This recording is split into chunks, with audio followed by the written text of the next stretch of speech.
ನಮಸ್ತೆ ಎಲ್ಲರಿಗೂ welcome back to my YouTube channel. Gruhalakshmi ಯೋಜನೆಯ ಅಪ್ಡೇಟ್ಗೆ ತಮ್ಮೆಲ್ಲರಿಗೂ ಕೂಡ ಆತ್ಮೀಯವಾದ ಸ್ವಾಗತ. ಸಾಕಷ್ಟು ಜನ ಗೃಹಲಕ್ಷ್ಮಿ ಯೋಜನೆಯ 30ನೇ ಕಂತಿನ ಹಣ ಯಾವಾಗ ಬರುತ್ತೆ ಅಂತ ಹೇಳಿ ಕಮೆಂಟ್ ಮುಖಾಂತರ ಕೇಳ್ತಾ ಇದ್ದಾರೆ. ಮತ್ತೆ ನಮ್ಗೇನು 27, 28, 29 ಈ 3 ಕಂತಿನ ಹಣ ಇನ್ನೂ ಕೂಡ ಬಂದಿಲ್ಲ. ಅಂದ್ರೆ ಕೆಲವೊಬ್ಬರಿಗೆ 28ನೇ ಕಂತಿನ ಹಣ ಬಂದಿದೆ, ಕೆಲವೊಬ್ರು 30ನೇ ಕಂತಿನ ಹಣ ಯಾವಾಗ ಬರುತ್ತೆ ಅಂತ ಹೇಳಿ ಕೇಳ್ತಾ ಇದ್ದೀರಾ.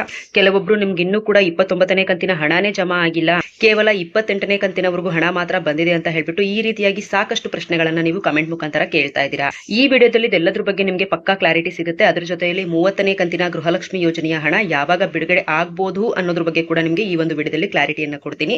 ಹಾಗಾಗಿ ವಿಡಿಯೋ ತುಂಬಾನೇ ಇನ್ಫಾರ್ಮೇಟಿವ್ ಹಾಗೆ ಹೆಲ್ಪ್ಫುಲ್ ಆಗಿರುತ್ತೆ. ವಿಡಿಯೋನ ಎಲ್ಲೂ ಕೂಡ ಮಧ್ಯದಲ್ಲಿ ಸ್ಕಿಪ್ ಮಾಡದೆ ಕಂಪ್ಲೀಟ್ ಆಗಿ ವಾಚ್ ಮಾಡಿ. ಕಂಪ್ಲೀಟ್ ಆಗಿ ವಾಚ್ ಮಾಡಿದ್ರೆ ಮಾತ್ರ ನಿಮಗೆ ಸಂಪೂರ್ಣವಾದಂತಹ ಮಾಹಿತಿ ಸಿಗುತ್ತೆ. ಹಾಗಾದ್ರೆ ಬನ್ನಿ ವಿಡಿಯೋ ಶುರು ಮಾಡೋಣ. ವಿಡಿಯೋ ಶುರು ಮಾಡೋದಕ್ಕಿಂತ ಮುಂಚೆ ನೀವೇನಾದ್ರೂ ಫಸ್ಟ್ ಟೈಮ್ ನಮ್ಮ ಚಾನಲ್ಗೆ ಭೇಟಿ ಕೊಟ್ಟಿದ್ರೆ ಇನ್ನೂ ಕೂಡ ಚಾನಲ್ಗೆ ಸಬ್ಸ್ಕ್ರೈಬ್ ಮಾಡ್ಕೊಂಡಿಲ್ಲ ಅಂದ್ರೆ ಚಾನಲ್ಗೆ ಪಟ್ಟಂತ ಸಬ್ಸ್ಕ್ರೈಬ್ ಮಾಡ್ಕೊಳ್ಳಿ. ಹಾಗೆ ವಿಡಿಯೋಗೊಂದು ಲೈಕ್ ಕೊಟ್ಬಿಟ್ಟು ವಿಡಿಯೋ ನೋಡೋದಕ್ಕೆ ಶುರು ಮಾಡಿ. ಮೊದಲಿಗೆ ಕೆಲವೊಂದಿಷ್ಟು ಫಲಾನುಭವಿಗಳಿಗೆ 2,000 ರೂಪಾಯಿ ಹಣ 30ನೇ ಕಂತಿನ ಜೊತೆಯಲ್ಲಿ ಜಮಾ ಆಗುತ್ತೆ. ಕೆಲವೊಂದಿಷ್ಟು ಫಲಾನುಭವಿಗಳಿಗೆ 4,000 ರೂಪಾಯಿ ಹಣ ಜಮಾ ಆಗುತ್ತೆ.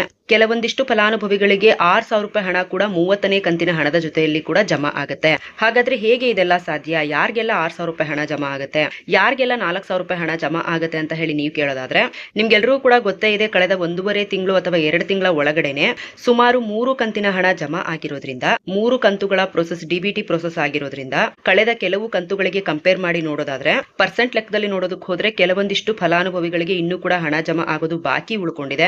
ಯಾರ್ಯಾರಿಗೆಲ್ಲ 29ನೇ ಕಂತಿನ ಹಣ ಬಂದು 30ನೇ ಕಂತಿನ ಹಣಕ್ಕೋಸ್ಕರ ವೇಟ್ ಮಾಡ್ತಾ ಇದ್ದೀರಾ, ನಿಮ್ಗೆ 30ನೇ ಕಂತಿನ ಜೊತೆಯಲ್ಲಿ ಇನ್ ಕೇಸ್ ನಿಮ್ಗೆ ಏನಾದ್ರೂ 29ನೇ ಕಂತಿನ ಗೃಹಲಕ್ಷ್ಮಿ ಯೋಜನೆಯ ಹಣ ಬಂದಿಲ್ಲ ಅಂತ ಅಂದ್ರೆ 30ನೇ ಕಂತಿನ ಜೊತೆಯಲ್ಲಿ 4,000 ರೂಪಾಯಿ ಹಣ ಜಮಾ ಆಗುತ್ತೆ. ಈಗ ಆಲ್ರೆಡಿ 29ನೇ ಕಂತಿನ ಹಣ 85% 90% ಫಲಾನುಭವಿಗಳಿಗೆ ಜಮಾ ಆಗಿದೆ.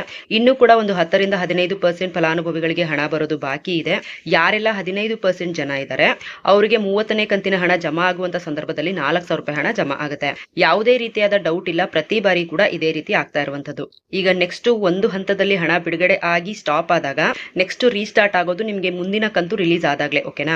ಹಾಗಾಗಿ 29 ಮತ್ತೆ 28ನೇ ಕಂತಿನ ಹಣ ನಿಮ್ಗೆ ಇನ್ನೂ ಕೂಡ ಬಂದಿಲ್ಲ ಅಂತ ಅಂದ್ರೆ 28 ಮತ್ತೆ 29 ಮತ್ತೆ 30ನೇ ಕಂತಿನ ಹಣ 3 ಕಂತಿನ ಹಣ ರಿಲೀಸ್ ಆಗುತ್ತೆ 6,000 ರೂಪಾಯಿ. ಯಾರಿಗೆಲ್ಲ 28ನೇ ಕಂತಿನ ಹಣ ಬಂದಿಲ್ಲ ನೋಡಿ ಅವ್ರಿಗೆಲ್ರಿಗೂ ಕೂಡ 30ನೇ ಕಂತಿನ ಹಣ ಜಮಾ ಆಗುವಂತ ಸಂದರ್ಭದಲ್ಲಿ 6,000 ರೂಪಾಯಿ ಹಣ ಜಮಾ ಆಗುತ್ತೆ. ಕಳೆದ ಬಾರಿ ಎಷ್ಟೋ ಸಾರಿ ಇದೇ ರೀತಿ ಆಗಿರೋದನ್ನ ನಾವು ಕೂಡ ನೋಡಿದೀವಿ. ಹಾಗಾದ್ರೆ ಒಂದೇ ಸಾರಿ ಹಣ ಜಮಾ ಆಗುತ್ತಾ ಅಂತ ಹೇಳಿ ನೀವು ಕೇಳೋದಾದ್ರೆ ಖಂಡಿತವಾಗ್ಲೂ ಒಂದೇ ಸಾರಿ ನಿಮ್ಗೆ 6,000 ರೂಪಾಯಿ ಹಣ ಜಮಾ ಆಗೋದಿಲ್ಲ. ಸೊ ಬೆಳಿಗ್ಗೆ 2,000 ರೂಪಾಯಿ ಹಣ ಜಮಾ ಆದ್ರೆ ಸಂಜೆ 2,000 ರೂಪಾಯಿ ಹಣ ಜಮಾ ಆಗುತ್ತೆ. ಮತ್ತೆ ನಾಳೆ ನಾಡಿದ್ದು ಈ ರೀತಿಯಾಗಿ ಒಂದು 2-3 ದಿನಗಳಲ್ಲಿ ನಿಮ್ಗೆ ಟೋಟಲ್ ಆಗಿ 6,000 ರೂಪಾಯಿ ಹಣ ಹಂತ ಹಂತವಾಗಿ 2,000 ರೂಪಾಯಿ ಹಣ ನಿಮ್ಗೆ ಜಮಾ ಆಗುತ್ತೆ. ಆದ್ರೆ ಟೋಟಲ್ ಆಗಿ ಒಟ್ಟೊಟ್ಟಿಗೆನೆ 6,000 ರೂಪಾಯಿ ಹಣ ಜಮಾ ಆಗೋದಿಲ್ಲ, ಓಕೆನಾ? ಈಗ 30ನೇ ಕಂತಿನ ಹಣ ಹಾಗಾದ್ರೆ ಯಾವಾಗ ಜಮಾ ಆಗಬಹುದು ಅಂತ ನೀವು ಕೇಳೋದಾದ್ರೆ ಈಗ ಇರುವಂತಹ ಅಪ್ಡೇಟ್ ಗಳ ಪ್ರಕಾರ ನೋಡೋದಕ್ಕೆ ಹೋದ್ರೆ ಏಪ್ರಿಲ್ ಎಂಡ್ ಅಥವಾ ಮೇ ಫಸ್ಟ್ ವೀಕ್ ಒಳಗಡೆನೆ ಗೃಹಲಕ್ಷ್ಮಿ ಯೋಜನೆಯ 30ನೇ ಕಂತಿನ ಹಣ ಜಮಾ ಆಗುತ್ತೆ ಅನ್ನುವಂತಹ ಒಂದು ಮಾಹಿತಿ ಬರ್ತಾ ಇದೆ. ಹಾಗಾಗಿ ಯಾರೆಲ್ಲ 29ನೇ ಕಂತಿನವರೆಗೂ ಹಣವನ್ನ ಪಡ್ಕೊಂಡಿದ್ದೀರಾ ದಯವಿಟ್ಟು ಅವರೆಲ್ಲರೂ ಕೂಡ ಕಮೆಂಟ್ ಮುಖಾಂತರ ತಿಳಿಸ್ಕೊಡಿ. ನಿಮ್ಗೆ 28ನೇ ಕಂತಿನವರೆಗೂ ಬಂದಿದೆ ಅಥವಾ 29ನೇ ಕಂತಿನವರೆಗೂ ಹಣ ಬಂದಿದೆ ಅಂತ ಹೇಳ್ಬಿಟ್ಟು ತಪ್ಪದೆ ಕಮೆಂಟ್ ಮುಖಾಂತರ ತಿಳಿಸಿ.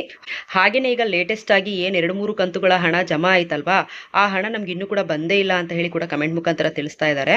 ನಿಮ್ಮ ಹತ್ತಿರದ ಯಾವುದೇ ಒಂದು ನಾಗರಿಕ ಸೇವಾ ಕೇಂದ್ರಕ್ಕೆ ಹೋಗ್ಬಿಟ್ಟು 26ನೇ ಕಂತು 27ನೇ ಕಂತಿನ ಹಣ ಏನಾದ್ರೂ ಬಂದಿಲ್ಲ ಅಂತ ಅಂದ್ರೆ ಸ್ಟೇಟಸ್ ಅನ್ನ ಚೆಕ್ ಮಾಡಿಸಿ ಹಾಗೇನೆ ನಿಮ್ಗೆ ಏನ್ ಸಮಸ್ಯೆ ಆಗಿದೆ ಅಂತ ಹೇಳಿ ಕ್ಲಿಯರ್ ಆಗಿ ತಿಳ್ಕೊಬಹುದು. ಅದ್ರ ಜೊತೆಯಲ್ಲಿ ಏನ್ ಪ್ರಾಬ್ಲಮ್ ಆಗಿದೆ ಅದನ್ನ ಸಾರ್ಟ್ ಔಟ್ ಕೂಡ ಮಾಡ್ಕೋಬಹುದು, ಓಕೆನಾ? ಹಾಗಾಗಿ ಸುಮ್ನೆ 30, 31, 32ನೇ ಕಂತಿನ 6,000 ರೂಪಾಯಿ ಹಣ ಬರುತ್ತೆ ಅಂತ ಹೇಳಿ ನಾವು ಹೇಳ್ತಾ ಇಲ್ಲ. ಯಾವ ಒಂದು ಕಂತಿನ ಹಣ ರಿಲೀಸ್ ಆಗ್ಬಿಟ್ಟು ಅದು ಸ್ಟಾಪ್ ಆದಾಗ ನೆಕ್ಸ್ಟ್ ಆ ಪೆಂಡಿಂಗ್ ಹಣ ರಿಲೀಸ್ ಆಗೋದು ಮುಂದಿನ ಕಂತಿನ ಹಣ ರಿಲೀಸ್ ಆದಾಗ ಮಾತ್ರ. ಹಾಗಾಗಿ ಯಾರೆಲ್ಲ 28 ಮತ್ತೆ 29ನೇ ಕಂತಿನ ಹಣ ಬಂದಿಲ್ಲ ಅಂತ ಹೇಳ್ತಾ ಇದ್ದೀರಾ ಸ್ವಲ್ಪ ದಿನ ವೇಟ್ ಮಾಡಿ. ನಿಮ್ಗೆ ಏಪ್ರಿಲ್ ಎಂಡ್ ಅಥವಾ ಮೇ ಫಸ್ಟ್ ವೀಕ್ ಅಲ್ಲಿ ಗೃಹಲಕ್ಷ್ಮಿ ಯೋಜನೆಯ 30ನೇ ಕಂತಿನ ಹಣ ಜಮಾ ಆಗುವಂತ ಸಂದರ್ಭದಲ್ಲಿ ಜಮಾ ಆಗುತ್ತೆ ಅಂತ ಹೇಳಿ ಹೇಳ್ಬೋದು. ಹೋಪ್ ಎಲ್ಲರೂ ಕೂಡ ಮಾಹಿತಿ ಸಂಪೂರ್ಣವಾಗಿ ಸಿಕ್ಕಿದೆ ಅಂತ ಅನ್ಕೊಂಡಿದ್ದೀನಿ. ವಿಡಿಯೋ ಸ್ವಲ್ಪ ಆದ್ರೂ ಯೂಸ್ಫುಲ್ ಆಗಿದ್ರೆ ವಿಡಿಯೋ ಒಂದು ಲೈಕ್ ಮಾಡಿ. ಇದೇ ರೀತಿಯಾದ ಹೆಚ್ಚು ಅಪ್ಡೇಟ್ಸ್ ಗಳನ್ನ ಪ್ರತಿನಿತ್ಯ ಪಡ್ಕೋಬೇಕು ಅಂತ ಹೇಳಿದ್ರೆ ನಮ್ಮೊಂದು ಚಾನಲ್ಗೆ ಸಬ್ಸ್ಕ್ರೈಬ್ ಮಾಡ್ಕೊಳ್ಳಿ. ಕೊನೆವರೆಗೂ ಯಾರೆಲ್ಲ ವಿಡಿಯೋ ನೋಡಿದ್ರು ಅವ್ರಿಗೆಲ್ಲರಿಗೂ ಕೂಡ ಧನ್ಯವಾದಗಳು.